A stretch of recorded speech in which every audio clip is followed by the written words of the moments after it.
Oi, pessoal, boa tarde. Estamos aqui novamente em estúdio para a gravação de mais um episódio do nosso podcast do canal Surgery Care Saúde. Hoje eu conto com um time de especialistas, de mulheres fantásticas que vão falar comigo para passar as mensagens para vocês sobre os cânceres mais incidentes aqui no país. Hoje eu conto então com a doutora Regina. Regina, muito obrigada por ter aceito o convite, seja bem-vinda. Obrigada, Karine. É muito legal estar aqui, é um prazer mesmo. Ainda mais para esclarecer e falar de um tema tão importante. É isso aí. E a doutora Regina vai bater um papo comigo sobre câncer coloretal. Regina, deixa eu te perguntar uma coisa. Qual é a relevância, do ponto de vista epidemiológico, do câncer coloretal no país? Muito importante, né? A gente sabe que a incidência do câncer coloretal tem aumentado e aumentado muito. A gente sabe que ele acomete igual homens e mulheres, tá? E ele está em segundo em incidência. O que é incidência? Casos novos. Segundo que mais ocorre, tanto em homens quanto mulheres. Perdendo só para mama nas mulheres, próstata nos homens. É muito frequente, muito frequente. E tem um dado muito legal que de 2005 a 2018, no Brasil, esses dados aumentaram em 3 vezes. Então, triplicaram. E numa faixa de 50 a 59 anos, mas já mostrou algumas tendências aí de diminuir um pouco essa faixa etária também. Acometendo, então, pacientes um pouco mais jovens. Isso mesmo. Tá certo. Que a gente chama de adulto jovem. Adulto jovem. Então, ele é muito relevante, né? Porque tem muitos casos aqui no país. E quando a gente fala de câncer coloretal, fala pra gente assim, o que é coloretal? A gente tem, o que é isso? É intestino? O que é coloretal? Sim. Fazer uma breve explicação do nosso trato gastrointestinal. Certo. Então, o trato gastrointestinal, ele começa na boca, segue para um tubo de músculo, que é o esôfago, que leva a comida da boca até o estômago. Temos o estômago, seguido do intestino delgado, que tem cerca de 7 metros, e aí vem o cólon, que é dividido aí em cólon ascendente, transverso e descendente, e os últimos 15 centímetros do intestino é o reto. Então, essa parte do cólon que eu comentei e o reto são os cânceres coloretais. Qual é a parte mais final, então, o final aí. do nosso trato gastrointestinal. Perfeito. Certo. E a gente sabe, então, que é um dos mais frequentes. E deixa eu te perguntar, tem fator de risco? O que causa isso? Por que é tão... E esse tipo de câncer, ele está associado a quais fatores de risco? Uhum. O câncer coloretal, podemos dizer que ele está associado aí à modernidade da nossa população e do nosso dia a dia. Tá? O que eu quero dizer com isso? A gente tem uma frase aí que vem surgindo na medicina que o sedentarismo é o novo cigarro, o novo tabaco, né? Porque a gente conseguiu a capacidade de trabalhar e estar sentado a maior parte do tempo. Então, ficamos ali 8, 10 horas no computador e vivendo a vida e ganhando a vida. Então, sedentarismo é um deles, associado a hábitos alimentares que a gente entende que não são saudáveis, que é o quê? Uma dieta com baixa em fibras, que são os nossos legumes, verduras, frutas, grãos integrais em geral, e alimentações como excesso de ultraprocessados e alimentos gordurosos, né? E o que são os ultraprocessados? A gente teve algum ganho aí na nutrição e na lei com aqueles carinhos, né? Então, excessos de açúcares, gorduras, principalmente a gordura. A gente tem associação com excesso de carne vermelha. Quem brasileiro não adora um churrasco, né? A gente aqui na região sul, inclusive, é muito bom em fazer churrasco, né? Porém, a gente tem que ter um consumo equilibrado, tá? Sobre isso aí. Outra coisa, atividade física já tem tido aí como um fator protetor. Então, quando a gente conecta hábitos alimentares inadequados com o sedentarismo, a gente vai ter mais o quê? Obesidade, que é o outro fator de risco que eu queria chegar, tá? Inclusive, a obesidade, quando a gente tem a doença, né, a gente tem uma associação pior de mortalidade. Os obesos vão pior em câncer coloretal, eles têm uma mortalidade maior. Vão pior de tratamento, uma doença um pouquinho que se comporta um pouco pior. É. Então, isso que eu quero dizer. Então, é uma doença muito associada aos hábitos. Perfeito. Né? É muito associada aos hábitos. As pessoas estão comendo, talvez, alimentos assim, que demandam uma conservação um pouco mais simples, né? Não estraga rápido. Os aditivos, né? Os aditivos, exatamente. Os excessos de aditivos. E talvez para conseguir trabalhar, para conseguir fazer, elas fazem lanches, fazem refeições não completas, não adequadas, né? Então, quem sabe se comessem comida de verdade, né? Aqueles alimentos que se não refrigerar e não comer logo estragam, eu acho que talvez essa seja a dieta protetora para o câncer coloretal. Com certeza, né? Tá tudo associado. É isso aí. E você sabe, assim, a gente tem a impressão de que a incidência, os casos novos de câncer coloretal estão acontecendo em pacientes mais jovens. Isso é verdade? Temos percebido, temos comprovado em estudos. Olha. Né? Exatamente porque desde toda a vida atual, estamos sendo submetidos a esses hábitos. Né? Os hábitos alimentares que a gente acabou de comentar, os ultraprocessados, a obesidade, o sedentarismo. Claro, lembrar sempre do cigarro, né? Uhum. Excesso de álcool também está associado. Então, a gente tem isso comprovado por estudos, que a faixa etária mudou, né? Inclusive, temos algumas mudanças ali em algumas recomendações das sociedades, né? Uhum. Por causa disso, a gente percebeu um aumento na incidência de 54% nos pacientes de 40 a 45 anos. São os pacientes mais jovens. Isso aí. Antigamente, a recomendação para começar o rastreamento era a partir dos 50 anos, então isso caiu, isso reduziu. Isso reduziu. A gente tem a recomendação oficial do Ministério da Saúde, que segue nos 50 anos, mas ele deve atualizar isso em breve, né? A gente espera. Mas, por exemplo, a Sociedade de Coloproctologia brasileira já indica a partir dos 45 anos e a Sociedade Americana lá também já recomenda a partir dos 45 anos, né? Então, a gente começa devagarinho até chegando nas grandes populações, né? E nos outros países. Certo. E aí a gente está falando, então, da colonoscopia. Qual é a função? Qual é a relação colonoscopia e câncer coloretal? Serve para quê? Está indicada para quê? Qual é o objetivo? Sim. Então, a colonoscopia, eu gosto muito de dizer que ela não é um bicho de 7 cabeças, né? O exame em si é muito tranquilo, o que pode assustar ou atrapalhar, né? Um pouco é o tal do preparo, que é feito 2 dias antes. E a importância da colonoscopia. A colonoscopia é um exame padrão ouro para o diagnóstico de câncer coloretal, mas ela é preventiva. Por quê? A gênese, a carcinogênese do câncer coloretal está associada a presença de alguns pólipos. Esses pólipos, com o passar do tempo, podem se transformar em um câncer em até 10 anos. Então, quando você faz uma colonoscopia, você previne isso porque a colono é diagnóstica e dá para fazer intervenção.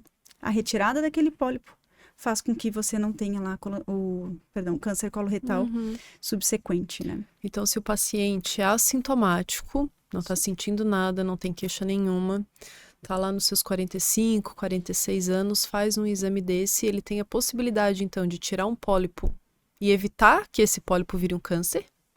Mas também, se ele já tiver desenvolvido a doença, ele acaba fazendo um diagnóstico muitas vezes precoce, de uma forma mais inicial, porque ele nem sentia nada. Excelente. Né? É o nosso sonho, né, Karine? É o sonho. A gente está aí para tratar, para cuidar, mas o ideal é que a população nem tenha, né? A prevenção. É o melhor momento, né, para realizar o exame. É isso aí.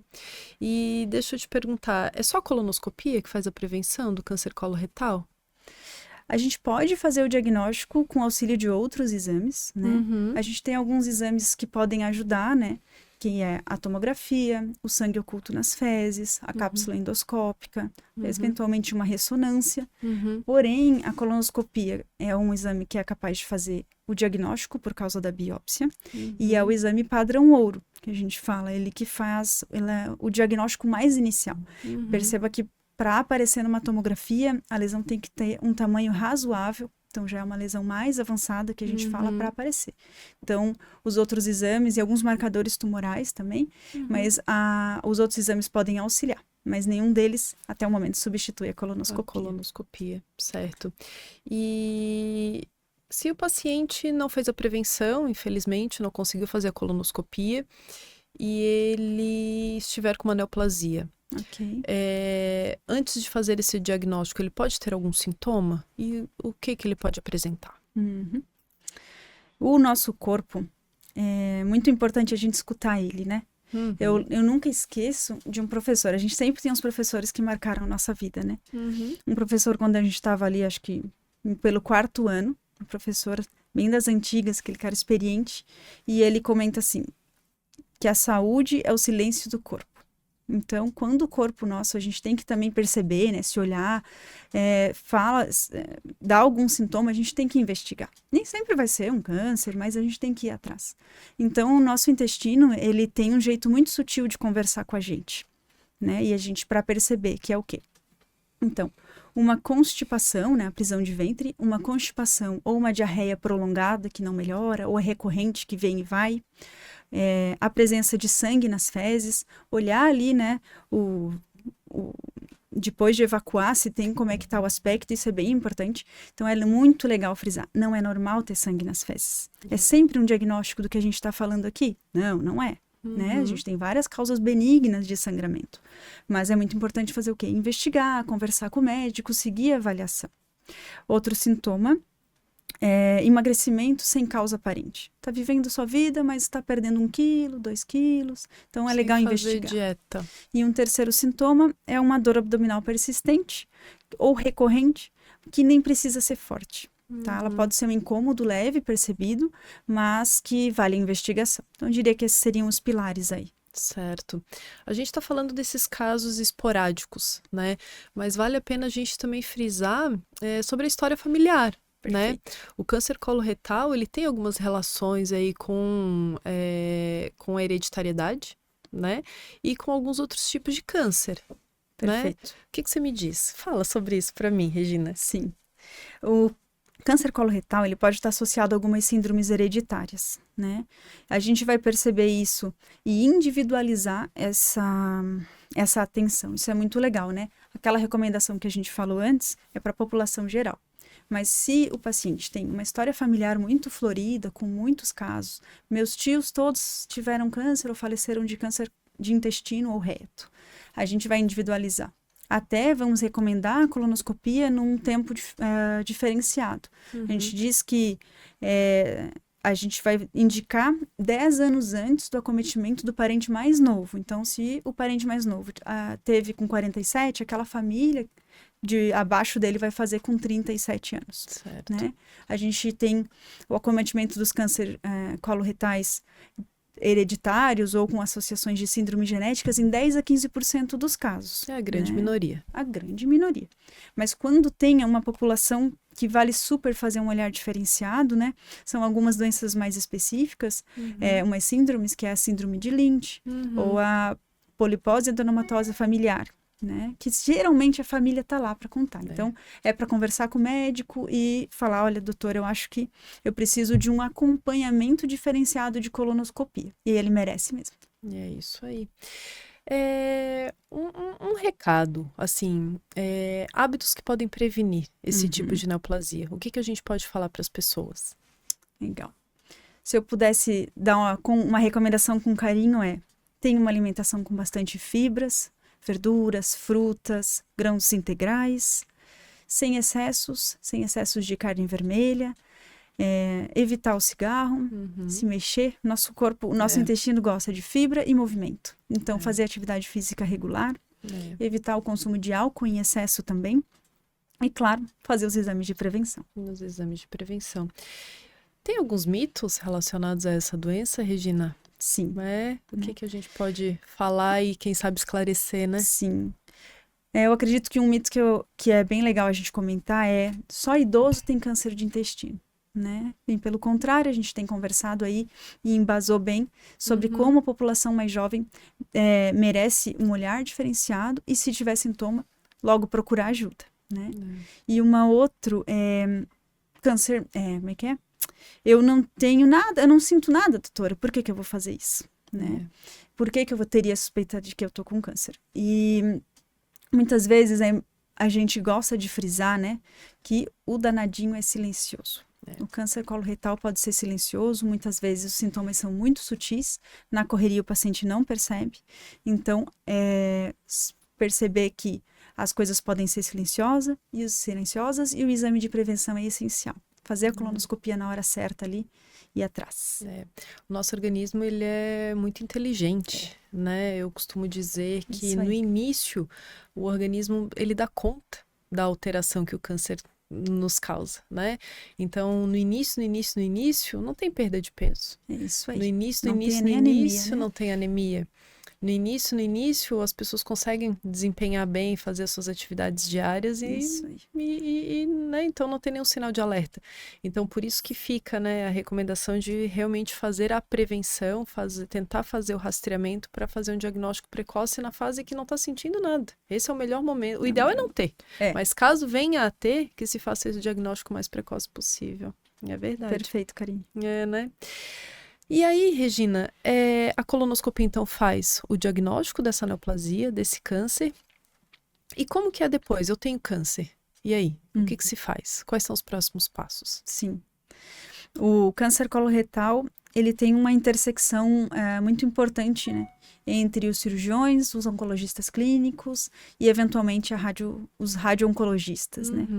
Então, o ideal é, a partir do diagnóstico, conversar com o seu cirurgião, né, para programar sempre que possível a cirurgia, né? Claro, o paciente vai ser estadiado, a gente vai entender a extensão daquela doença, se ela só está no intestino, tem alguma íngua acometida, tem algum outro órgão acometido. A partir daquilo, idealmente, né, parte inicial vai passar com os colegas cirurgiões, que vão fazer uma cirurgia excelente, que vai nos trazer um estadiamento, né, que é a profundidade de invasão daquele tumor, quantas ínguas estão acometidas ou não, recupera bem da cirurgia, vem para conversar com a gente, oncologista. Dentro daquilo a gente vai conversar, ver os problemas de saúde, ver quem é aquele paciente, quem é aquela doença com a biópsia, que é extremamente importante, e programar o tratamento. Muitas vezes, então, resumindo, o tratamento tem uma parte cirúrgica, às vezes, dependendo do grau, zerou ali, e às vezes precisa de quimioterapia, né?